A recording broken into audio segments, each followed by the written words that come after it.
আমি ৰাইজক কৈছিলোঁ যে আমি 1 লাখ চৰকাৰী চাকৰি দিম, কোনেও আমাক বিশ্বাস কৰা নাছিলে।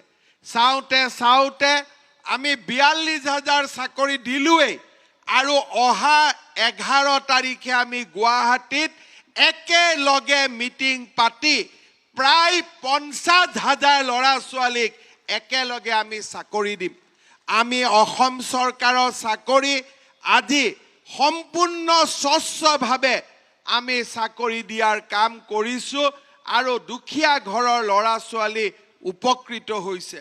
টেলিভিশ্যনতে হওক, বাতৰি কাকততে হওক, কেনেকৈ দুখীয়া ঘৰৰ ল'ৰা ছোৱালীয়ে চৰকাৰী চাকৰি পাই আছে তাৰ বিষয়ে আপোনালোকে দেখা পাইছে, শুনি পাইছে, আৰু নিজৰ গাঁৱৰ ল'ৰা ছোৱালীকো আপোনালোকে লগ পাইছে।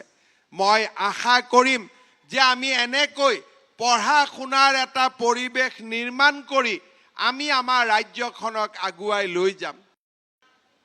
গ্ৰেড 3 আৰু গ্ৰেড 4ৰ বহুকেইটা নিযুক্তি আজি আমি ৰিজাল্ট এনাউন্স কৰিছোঁ। ৰাতিপুৱা মই দেখা পাইছোঁ যে গ্ৰেড 3 আৰু গ্ৰেড 4 মিলি কাৰ্বি আংলঙত প্ৰায় 1000 নতুন ল'ৰা ছোৱালীয়ে চাকৰি পাবলৈ সক্ষম হৈছে, 2খন কাৰ্বি আংলং জিলা মিলি। কিন্তু মই আশা কৰোঁ যে আমাৰ ৰাজ্যখনত আৰু বহুত চৰকাৰী চাকৰিৰ এডভাৰটাইজ ওলাই থাকিব। অসম পুলিচতো আমাৰ হিলছ ট্ৰাইবৰ বাবে আমাক বহুত জোৱানৰ প্ৰয়োজন আছে।